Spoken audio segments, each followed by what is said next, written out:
शांति। आज की मुरली है 6 नवंबर 2025 की। तो आज की मुरली में बाबा कह रहे हैं कि बच्चे तुम अभी किनारे पर खड़ी हो, यानी उस पार जाना है। हम अभी संगम पर हैं, ना कलयुग में हैं ना सतयुग में हैं। हम बिल्कुल किनारे पर यानी बीच में खड़े हैं। उस पार जाना है, घर जाने की तैयारी करनी है। तो अपने आप को पवित्र बनाना है, अचल अडोल बनाना है। उसके लिए क्या करना है कि जो बीत चुका है उसको याद नहीं करना और एक बाबा को याद करते हुए आगे की ओर बढ़ना है। हमें बीती को भूल जाना है। तो बाबा कह रहे हैं, मीठे बच्चे जी, मीठे बाबा, तुम अभी बिल्कुल षड़पथ यानी किनारे पर खड़े हो।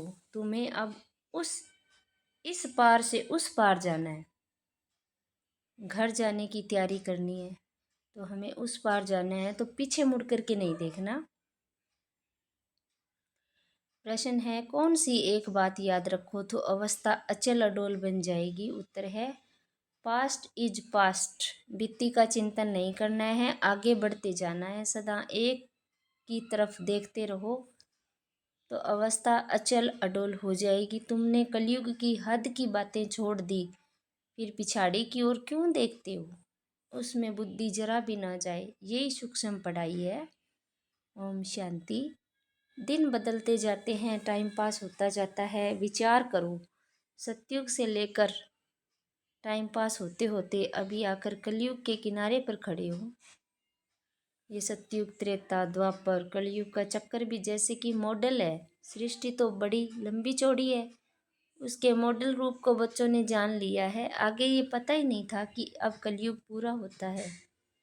अब मालूम पड़ा है, तो बच्चों को भी बुद्धि से सतयुग से लेकर चक्कर लगाए कलयुग के अंत में किनारे पर आकर ठहरना चाहिए। समझना चाहिए, टिक टिक होती रहती है, ड्रामा फिरता रहता है। बाकी क्या हिसाब रहा होगा, जरा सा रहा होगा, आगे पता नहीं था, अभी बाप ने समझाया है। बाकी कोना आकर रहा है। इस दुनिया से उस दुनिया में जाने का अभी बाकी थोड़ा सा समय है। ये ज्ञान भी अभी मिला है। हम सतयुग से लेकर चक्कर लगाते लगाते अब कलयुग अंत में आकर पहुँचे हैं। अब वापिस जाना है। आने और जाने का गेट होता है ना, तो ये भी ऐसे ही है। बच्चों को समझाना चाहिए। बाकी थोड़ा किनारा है, ये पुरुषोत्तम संगम युग है ना, अभी हम किनारे पर खड़े हैं। बहुत थोड़ा समय है। अब इस पुरानी दुनिया से ममत्व निकालना है। अब तो नई दुनिया में जाना है। समझानी तो बड़ी सहज है, ये बुद्धि में रखना है, चक्कर में फिर आना चाहिए। अभी तुम कलयुग में नहीं हो, तुमने इस हद को छोड़ दिया है। फिर उस तरफ वालों को याद क्यों करना चाहिए, जबकि छोड़ दिया है पुरानी दुनिया को। हम पुरुषोत्तम संगम युग पर हैं, फिर पिछाड़ी में देखें भी क्यों? बुद्धि योग भिकारी दुनिया से क्यों लगाएं? ये बड़ी सूक्ष्म बातें हैं। बाबा कहते हैं, कोई कोई तो रुपए से एक आना भी समझते नहीं है, सुना और भूल जाते हैं। तुमको पिछाड़ी तरफ नहीं देखना है, बुद्धि से काम लेना है। हम पार निकल गए, फिर पिछाड़ी में देखें ही क्यों? Past is past. बाप कहते हैं, कितनी महीन बातें समझाते हैं, फिर भी बच्चों का कांध पिछाड़ी में क्यों रहता है? कलयुग तरफ लटका हुआ है। बाप कहते हैं, कांध इस तरफ कर दो, वह पुरानी दुनिया तुम्हारे काम की चीज नहीं है। बाबा पुरानी दुनिया से वैराग दिलाते हैं, नई दुनिया सामने खड़ी है, पुरानी दुनिया से वैराग्य। विचार करो, ऐसी हमारी अवस्था है। बाप कहते हैं, पास्ट इज पास्ट, बीती बात को चितवो नहीं। पुरानी दुनिया में कोई आस नहीं रखो, अब तो एक ही ऊंच आस रखनी है, हम चले सुख धाम। बुद्धि में सुख धाम ही याद रहना चाहिए, पिछाड़ी में क्यों फिरना चाहिए? परंतु बहुतों की पीठ मुड़ जाती है। तुम अभी हो पुरुषोत्तम संगम युग पर, पुरानी दुनिया में किनारा कर लिया है, ये समझ की बात है। कहाँ ठहरना नहीं है, कहाँ देखना नहीं है, बीती को याद नहीं करना। बाप कहते आगे बढ़ते जाओ, पिछाड़ी को नहीं देखो, एक तरफ ही देखते रहो। तब ही अचल शिथिल अडोल अवस्था रह सकती है। उस तरफ देखते रहेंगे तो पुरानी दुनिया के मित्र संबंधी आदि याद पड़ते रहेंगे। नंबरवार तो है ना, आज देखो तो बहुत अच्छा चल रहा है, कल गिरा तो दिल एकदम हट जाती है। ऐसे ग्रहचारी बैठ जाती है जो मुरली सुनने पर भी दिल नहीं होती। विचार करो, ऐसा होता है ना। बाप कहते तुम अभी संगम पर खड़े हो तो रुख आगे रखना चाहिए। आगे ये नई दुनिया तब ही खुशी होगी। अब बाकी तो बहुत समीप किनारे पर हैं। कहते हैं ना, अभी तो अपने देश के झाड़ देखने में आते हैं। आवाज करो तो झट वह सुनेंगे। अर्थात बिल्कुल सामने है, षड़पथ यानी बिल्कुल सामने है। तुम याद करते हो और देवताएं आ जाते हैं, आगे थोड़ी आते थे। सूक्ष्म वतन में ससुर घर वाले आते थे क्या? अब तो पियर और ससुर घर वाले जाकर मिलते हैं। फिर भी बच्चे चलते चलते भूल जाते हैं। बुद्धि योग पिछाड़े में हट जाता है। बाप कहते हैं तुम सबका ये अंतिम जन्म है। तुम्हें पीछे नहीं हटना है, अब पार होना है। इस तरफ से उस पार जाना है। मौत भी नजदीक होता जाता है, बाकी सिर्फ कदम भरना है। नाव किनारे आती है तो उस तरफ कदम उठाना पड़ता है ना। तो तुम बच्चों को खड़ा होना है किनारे पर। तुम्हारी बुद्धि में आत्माएं जाती है अपने स्वीट होम। ये याद में खुशी तुमको अचल अडोल बना देगी। यही विचार सागर मंथन करते रहना है। ये है बुद्धि की बात। हम आत्मा जा रही है, अब बाकी नज़दीक षड़पथ पर हैं। बाकी थोड़ा समय है, इसको ही याद की यात्रा कहा जाता है। ये भी भूल जाते हैं, चार्ट लिखना भी भूल जाते हैं। अपने दिल पर हाथ रख कर देखो। बाबा जो कहते हैं कि अपने को ऐसे समझो जैसे हम नज़दीक किनारे पर खड़े हैं। ऐसी अवस्था हमारी है। बुद्धि में एक बाबा ही याद हो। बाबा याद की यात्रा भिन्न भिन्न प्रकार से सिखलाते हैं। इस याद की यात्रा में मस्त रहना है। बस अब हमको जाना है यहाँ से। सब झूठे संबंध, सच्चा सतयुग का संबंध है। अपने को देखो हम कहाँ खड़े हैं। सतयुग से लेकर बुद्धि में ये चक्कर याद करो। तुम स्वदर्शन चक्करधारी हो ना। सतयुग से लेकर चक्कर लगाए आकर किनारे पर खड़े हुए हो। षड़पथ हुआ ना। कोई तो अपना टाइम बहुत व्यर्थ गवाते हैं। 5-10 मिनट भी मुश्किल याद में रहते हैं। स्वदर्शन चक्करधारी तो सारा दिन बनना चाहिए, ऐसे तो है नहीं। बाबा भिन्न भिन्न तरीके से समझाते हैं। आत्मा की बात है, तुम्हारी बुद्धि में चक्कर फिरता रहता है। बुद्धि में ये याद क्यों नहीं रहनी चाहिए? अभी हम किनारे पर खड़े हैं, ये किनारा बुद्धि में क्यों नहीं याद रहता? जबकि जानते हो हम पुरुषोत्तम बन रहे हैं, तो जाकर किनारे पर खड़े रहो। जो मुआफिक चलते ही रहो। क्यों नहीं है प्रैक्टिस करते हो? क्यों नहीं स्वदर्शन चक्कर बुद्धि में आता है?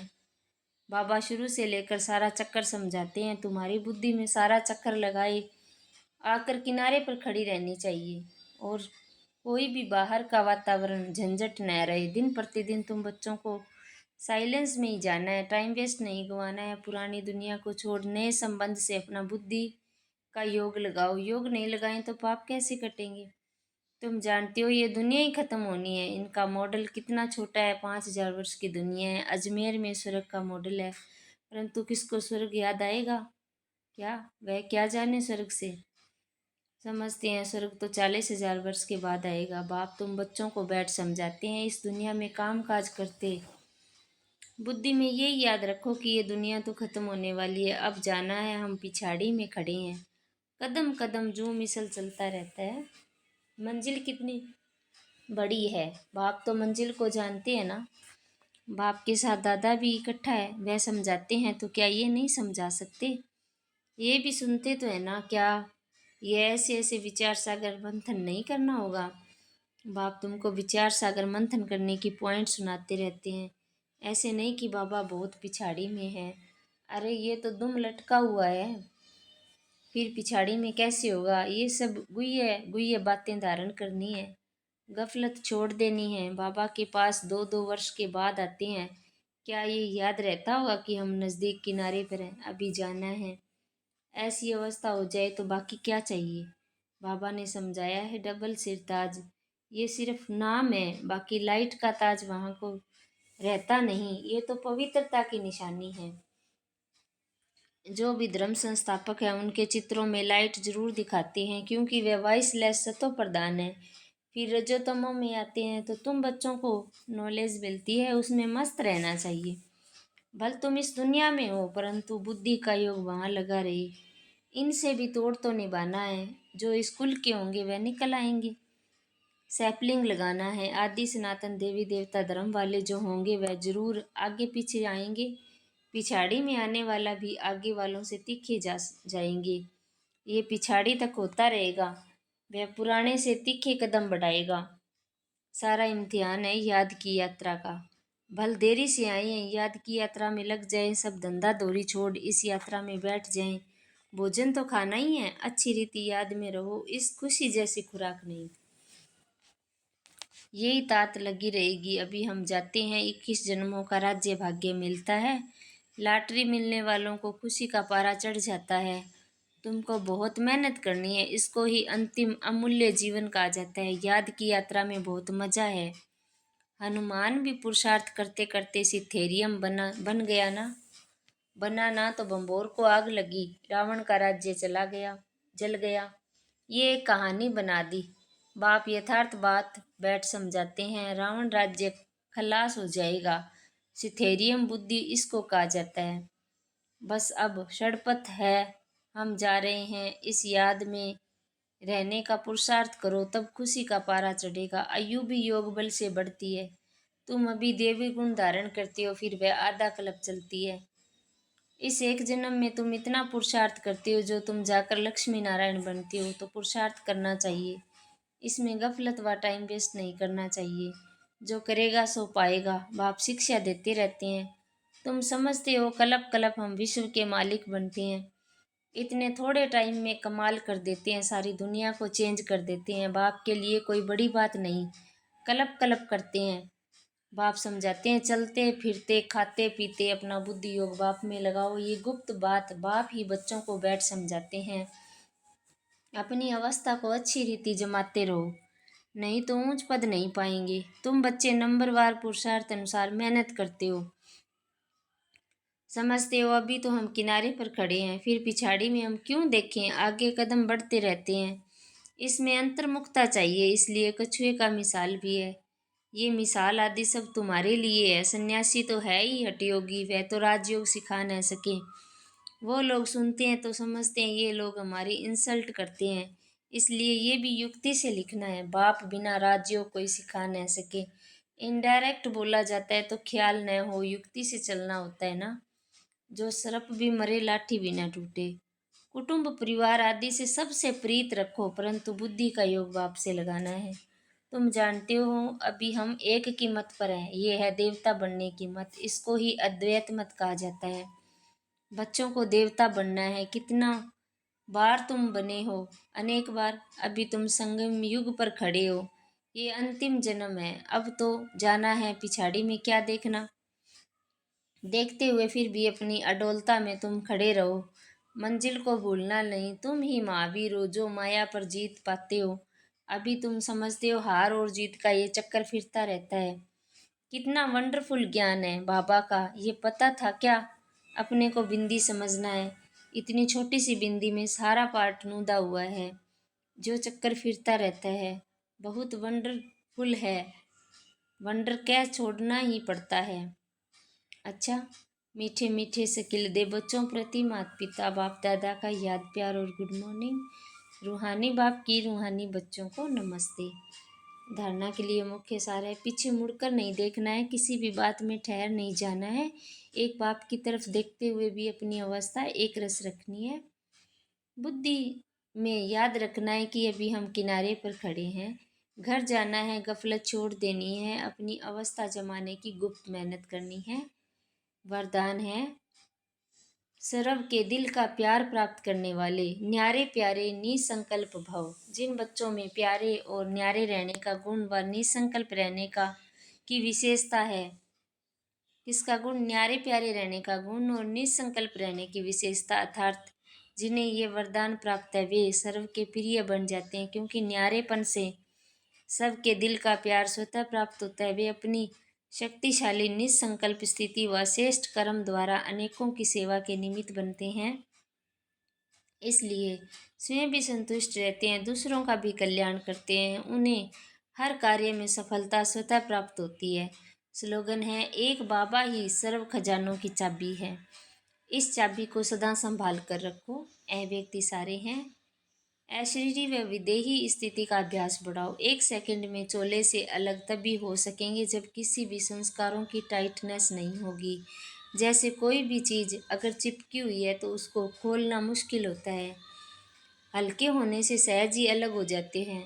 वैसे ही अगर अपने संस्कारों में जरा भी इजीपन नहीं होगा तो फिर अशरीरी का अनुभव कर नहीं सकेंगे। इसलिए इजी और अलर्ट रहो। क्या करना है? अपने संस्कारों से हल्के रहना है। अच्छा, ओम शांति।